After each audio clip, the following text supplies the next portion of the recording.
मैंने कहा था कि शनि जैसे ही मीन राशि में पहुंचेगा, कुंभ से मीन के बीच में जब ट्रेवल करेगा और जुपिटर का जो उसका ट्रांजेक्शन आसपास बैठा हुआ है, ये साउथ एशिया पैसिफिक में सिविल वॉर कराएगा।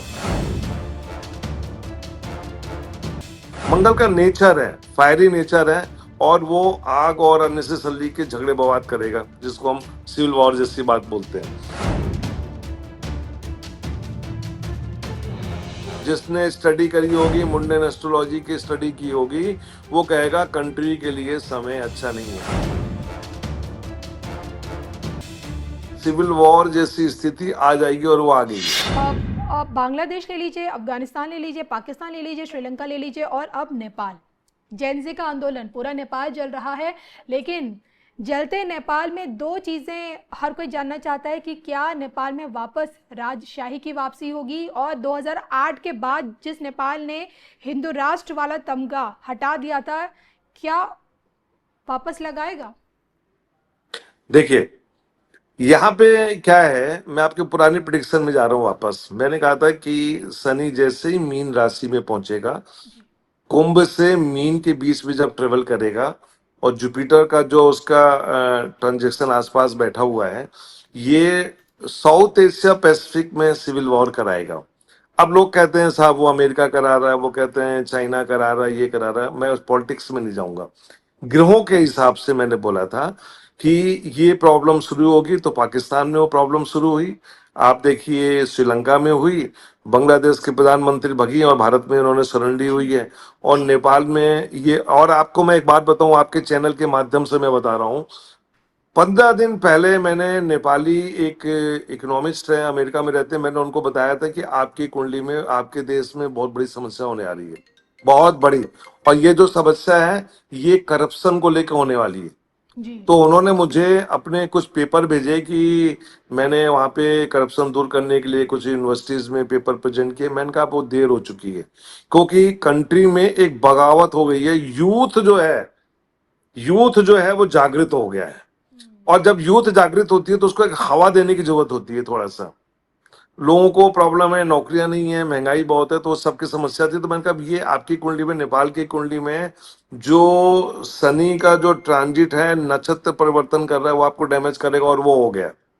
अब मेरे को चिंता मेरे देश की है, भारत की कुंडली में 9 सितंबर को मंगल की महादशा शुरू हो गई। मैंने जी। चार चार हफ्ते पहले एक वीडियो दिया था। अब मंगल इस कुंडली में, भारत की कुंडली में, आपको पता है टॉरस लग्न की कुंडली है, और मंगल जो है सप्तमेश और द्वादशेश है। ठीक है, 7वें घर का मालिक है और 12वें घर का मालिक है। 7वें घर को मैं उतना बुरा नहीं मानता, लेकिन 12वें घर को थोड़ा सा मैं लॉस का मानता हूं। मंगल का नेचर है, फायरी नेचर है, और वो आग और अननेसेसरी के झगड़े बवाद करेगा, जिसको हम सिविल वॉर जैसी बात बोलते हैं। अब हम जब इस मंगल को देखते हैं तो इस मंगल में जो इन्फ्लुएंस आता है सबसे ज्यादा, वो शनि का आता है। और शनि भारत की कुंडली में 5 ग्रहों के साथ बैठा हुआ है। ठीक है ना। शनि का जो ट्रांजिट है वो 11वें घर से वो लग्न को देख रहा है, और नवांश में वो लग्न में जाके बैठ गया। कोई भी एस्ट्रोलॉजर होगा जिसने स्टडी करी होगी, मुंडेन एस्ट्रोलॉजी की स्टडी की होगी, वो कहेगा कंट्री के लिए समय अच्छा नहीं है। अब इसको आपको वेरीफाई करना है। वेरीफाई करने के लिए आप इमरजेंसी के टाइम को देखिए, और जब जब इस देश में बवंडर हुए हैं, जब जब इस देश में प्रॉब्लम हुई, उस समय की ग्रहों की स्थिति को देखिए, तो आपको पता लग जाएगा कि हमको अलर्ट रहना है। जी। वो लोग मुझसे कहते हैं कि आप कैसे, किसी ने ट्विटर में ट्वीट किया होगा मेरे प्रिडिक्शन को लेकर, तो बड़ा बलवा हो गया था कि ये सिविल वॉर कैसे होगा। तो बोले उन्होंने कहा है कि होगा। तो मैंने कहा मैं ये कह रहा हूं कि सिविल वॉर जैसी स्थिति आ जाएगी, और वो आ गई है। ठीक है ना। अब आप देखिए मोदी जैसे, नरेंद्र मोदी जैसे प्रधानमंत्री को ऊपर जिस ढंग से विपक्ष आरोप लगा रहा है, हाथ में कॉन्स्टिट्यूशन की बुक लेके, जी। ठीक है ना, और वोट चोरी के आरोप लग रहे हैं, ये सब जो लग रहे हैं, तब ये क्या है? ये आपको इशारा कर रहे हैं कि आप उधर लेते। देखिए कंट्री में, देखिए मैं खुद एक हिंदू हूं, ठीक है ना, रिलीजन पे बिलीव करता हूं, मेरी अपनी आस्था है। लेकिन अब क्या है ना कि आप रिलीजन को लेके बहुत लंबे समय तक नहीं चल पाएंगे। यूथ को चाहिए जॉब, नौकरियां। आईआईटी में रिक्रूटमेंट ऑलमोस्ट बंद हो गया है, जॉब नहीं है। अब अमेरिका से प्रॉब्लम है, आपसे एक अगले क्वेश्चंस में उसका भी बताऊंगा। तो अब ये सब जो प्रॉब्लम है, तो ये कहीं ना कहीं आप ये देख लीजिए कि मन में एक असंतोष जा रख रहा है। और जब आग जलती है तो आग में और फायर बढ़ाने के लिए उसमें घी डालते हैं। जी तो ये मंगल जो है पहुंच गया उसमें। तो जब ये पहुंच गया तो अब ये मुंडन एस्ट्रोलॉजी में जो गवर्नमेंट की एलाइज पार्टी है उनमें एक असंतोष होगा, जाति धर्म की पॉलिटिक्स आएगी। जी इसको कंट्रोल करना बहुत जरूरी है। और जब इसको कंट्रोल करने के लिए हमको एक ऐसा नेता चाहिए जो सक्षम हो, जो बहुत ही पोलाइटली काम करे। जैसे मैं एक बात बताऊं आपको, मैंने आज ही अपने कुछ दोस्तों को बोला, क्या भारत में इनकम टैक्स फ्री नहीं हो सकता, हम इनकम टैक्स हटा दें? बोले कैसे कर सकते हो? मैंने कहा दुबई में नहीं हो रहा इनकम टैक्स फ्री। और दुबई में जितना भी इन्वेस्टमेंट है उसमें 45% इंडिया का है।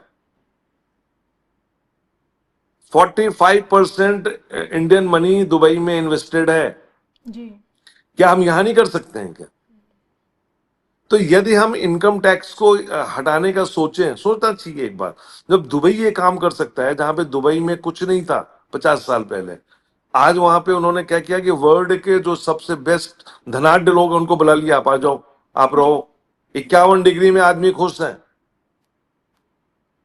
क्यों? क्योंकि वहां टैक्स नहीं है, करप्शन नहीं है। तो जी क्या हम लोग नहीं कर सकते? क्या कर सकते हैं। ये गवर्नमेंट को सोचना चाहिए।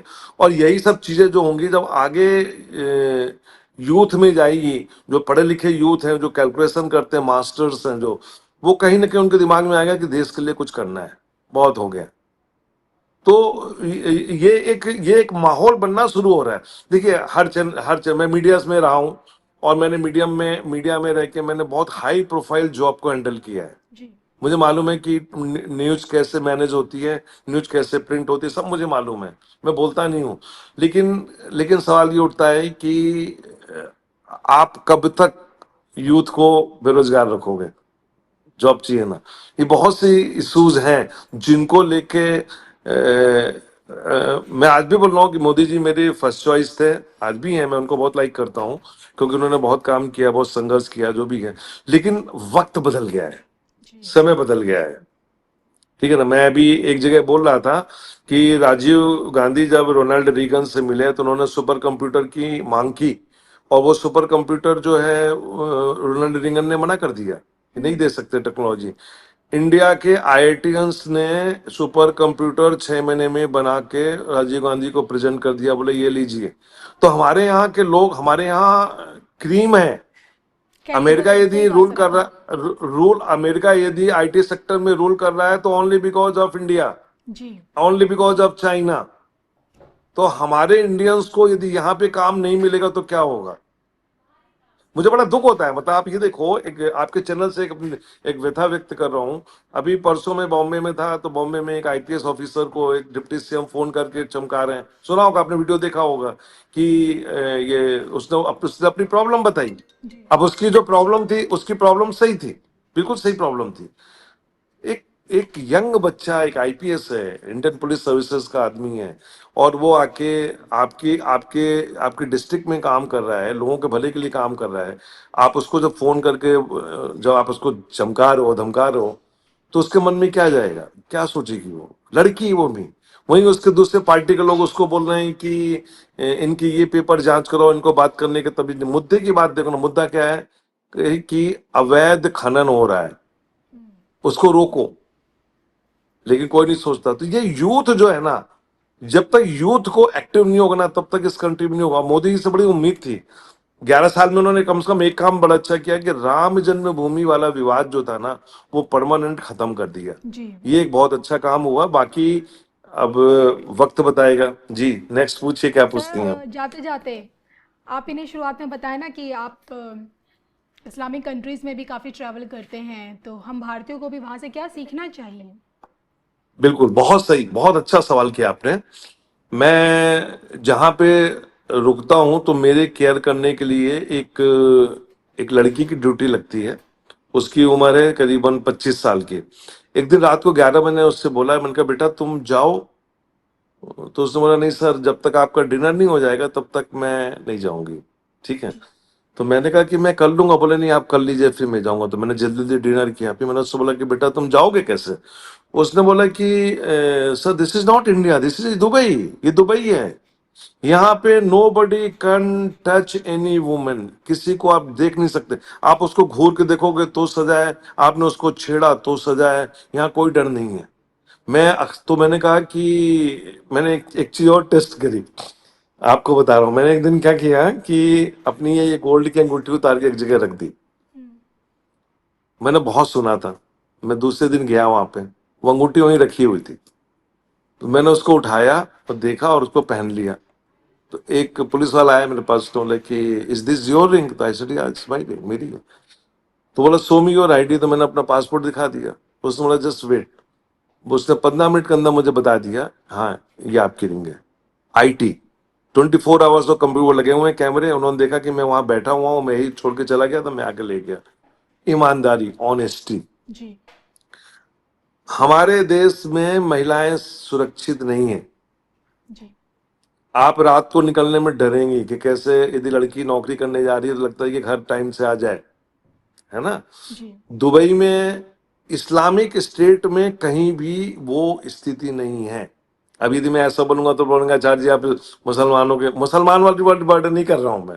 और एक बात और बताना चाहता हूं आपके चैनल के माध्यम से कि हम यहाँ पे जो इस्लाम देखते हैं ना, इंडिया में या पाकिस्तान में या बांग्लादेश में सुनते हैं, वहां पे ये सब नहीं है। कुछ नहीं है, कुछ नहीं है। वो एक क्लास है, और उन्होंने इतना फ्रीडम दिया है काम करने को। कहते हैं कि आप आइए यहाँ काम करिए, आप अपना ब्लैक मनी लाइए चाहे व्हाइट मनी लाइए, हमें इससे कोई मतलब नहीं है, आप हमारे कानून का पालन करिए। आपने यदि किसी लड़की को छेड़ा तो आपको सजा 24 घंटे में होगी। यदि किसी बिल्डर ने, किसी डेवलपर ने किसी को चीट किया, 7 दिन के अंदर वो बिहाइंड द बार। कहीं पे कोई धरना प्रदर्शन हुआ तो डिपोर्ट। वहां पे ज्यादा वो नहीं चलता, वहां पे वन मैन शो होता है, ऑर्डर किया निकालो आप उनको। ये है, इसलिए वो राइज कर रहा है। और क्या है, आदमी क्या चाहता है? सिक्योरिटी चाहता है ना, सेफ्टी चाहता है, फैसिलिटी चाहता है। इंडिया में क्या है प्रॉब्लम, हम लोग इतना टैक्स देते हैं, हम लोग को कुछ नहीं मिलता है। जी आप देखिए, रोड पे चलिए, गाड़ी में धक्के हैं, गड्ढे में पानी भरा हुआ है। तो ये बहुत सी समस्याएं, हमारे देश जो है ना समस्याओं से भरा हुआ है। लेकिन फिर भी हम लोग हर 5-10 साल में सोचते हैं कि नई जनरेशन आएगी, कुछ काम करेगी तो अच्छा होगा। तो मैं अभी मैंने लखनऊ में भी यही बात बोली उनको कि सर कुछ ऐसा हो कि लोगों का काम अच्छे हो, रोडें बन जाएं। यही यही एक उम्मीद है कि कम से कम इंफ्रास्ट्रक्चर हो जाए। बिजनेस चौपट हो चुका है, लोगों के पास काम धंधे नहीं है, तो ऐसे कुछ हो। तो अब ये है कि हमारे यहाँ तो सबसे बड़ी समस्या क्या है, मैं मोदी जी को मैंने एक बार मेल भी किया था, वन नेशन वन इलेक्शन जल्दी हो जाए तो बहुत अच्छा है। एक बार में सब इलेक्शन करा दो, नहीं जी तो क्या होता है साल भर हम लोग इलेक्शन में उलझे रहते हैं, आज यहाँ कल वहाँ। उधर और पैसा भी जाता एस्ट्रोलॉजर्स के रहता बाद है, भी जनता का पैसा। पैसा भी जाता है, और एस्ट्रोलॉजर्स के बाद लोग भगा के पूछते हैं कौन जीतेगा, कौन हारेगा, ये होगा वो होगा, जाते। तो ये सब चीजें जो है ना, धर्म की राजनीति ठीक है, धर्म जो है अपना पर्सनल मामला घर के अंदर रखो, लेकिन यदि डेवलप करना है तो आपको बहुत बहुत कठोर डिसीजंस लेने पड़ेंगे। और मैं समझता हूँ कि ऐसी उम्मीद आपको अगले योगी जी अगले से है सर? मेरे को उम्मीद है योगी। देखिए मैं एक बात बताऊं कि योगी जी के अलावा मुझे ब्यूरोक्रेसी पे ज्यादा भरोसा है। हालांकि ब्यूरोक्रेसी 90% करप्ट हो गई है, लेकिन आज भी मैं 5% ब्यूरोक्रेट्स को सोचता हूँ अच्छी ब्यूरोक्रेट्स हैं जो काम कर सकते हैं, जो अभी भी इस देश को बचा सकते हैं। नहीं तो मैं आपको बताना चाहता हूँ, 9 सितंबर 2025 से मंगल की महादशा भारत की कुंडली में शुरू हुई है, और ये मंगल की महादशा खत्म होगी 2032 में। ये बहुत कष्टदायक होगी। और इसके बाद राहु की महादशा होगी। हमको बहुत सोच समझ के, पॉपुलेशन कंट्रोल करके, लोगों को काम दे के काम करना पड़ेगा। नहीं तो क्या, यहाँ से ब्रेन ड्रेन हो गया है, मनी ड्रेन हो गई है। मैं आपके चैनल में बताना चाहता हूँ कि भारत की जो मैक्सिमम मनी है वो यहाँ से जा चुकी है, यहाँ पे नहीं है, पैसा नहीं है। जी और 90 करोड़ आदमी जो है ना यहाँ पे, बस वो इसी चीज में है कि उसको एक टाइम का खाना फ्री मिलता है। तो फ्री की कारण जो है ना देश बर्बाद हो गया। आप जापान से सीखिए। जापान में मेरे के वहाँ पे बहुत क्लाइंट हैं, तो जब मैं फोन में बात करता हूँ तो मुझे बहुत कुछ सीखने को मिलता है। सेकेंड वर्ल्ड वॉर के बाद जो जिस ढंग से राइज किया, अरे आज के छोटे छोटे लड़कियां हैं 22-23 साल की, जब वो मुझे टीच करती है तो मैं चुपचाप सुनता रहता हूँ कि हाँ भाई बच्चा ठीक है, अच्छा पढ़ा रहे हो आप, मुझे आपसे सीखने को मिल रहा है। तो हम लोग क्यों नहीं कर सकते हैं? जी तो ये बहुत सी चीजें करने की जरूरत है। एक एक नया यूथ, एक नया लीडर आए जो जिसकी एक अच्छी टीम हो। मोदी जी ने अपना काम कर दिया, 11 साल में जो भी था उनका हो गया। लेकिन अभी क्या है, आज के देश में अभी स्थितियां जो है ना, हमारे साथ कोई नहीं है। हमारे साथ कोई भी कंट्री नहीं है। हमारे पास श्रीलंका भी नहीं है, बांग्लादेश भी नहीं है, नेपाल भी नहीं है, भूटान भी नहीं है, पाकिस्तान भी नहीं है, कोई नहीं, हम घिरे हुए हैं। तो स्थिति क्या होता है कि बहुत खराब है। अमेरिका आपसे चिढ़ा बैठा हुआ है। जी अमेरिका से जो नाराजगी है वो दूर नहीं हो रही है, और वो होने वाली भी नहीं है। वो 100% टैरिफ, अब यहाँ पे लोग कह रहे हैं कि टैरिफ से कुछ नहीं होता है, हम सरवाइव कर जाएंगे। उनको मालूम नहीं है कि जब उन्होंने 25% किया तो करीबन 40 लाख लोग बेरोजगार हो गए। 50% टैरिफ में इस समय 2 करोड़ लोग बेरोजगार हैं। यहाँ का काम ही नहीं हो रहा है, यहाँ का व्यापार ठप हो गया है। अमेरिका सब सामान ले रहा है बांग्लादेश से और उधर वियतनाम वगैरह से। आप बैठ गए, बेरोजगार हो गए, आप क्या करोगे आप? है ना? तो ये बहुत सी चीजें हैं कि अमेरिका से रिलेशंस को न्यूट्रल रखना बहुत जरूरी है, जी क्योंकि डॉलर की अपनी एक कीमत है, और डॉलर से ही होता है। अब जैसे यूट्यूब में भी आप देखिए ना, लोगों को जो पैसा मिलता है वो डॉलर से ही मिलता है, जी वो पेमेंट करते हैं। तो ये एक बहुत बड़ा बिजनेस है। यूट्यूब ने आप एक अच्छा बड़ा बिजनेस दिया हुआ है यूट्यूबर्स को। और कल यदि मान लीजिए वहां पे उसने उठा के मोनेटाइज बंद कर दिया तो लोगों के कितनी प्रॉब्लम हो जाएगी, सही है ना? बात है, तो आपने हमको समय अमेरिका बचाना से एक बहुत अधिकार अच्छे है। रिलेशंस हाँ, बहुत अच्छे रिलेशन रखने पड़ेंगे। और इसके लिए मैं, चूंकि अब मोदी जी से उनकी पता नहीं क्या प्रॉब्लम है, अगली गवर्नमेंट आएगी तो मैं आई एम वेरी होपफुल कि कुछ रिलेशंस अच्छे होंगे। बिल्कुल सर। हमसे बातचीत करने के लिए सर और अपना कीमती समय देने के लिए आपको बहुत बहुत धन्यवाद। नमस्कार। नमस्कार, नमस्कार। Thank you so much sir.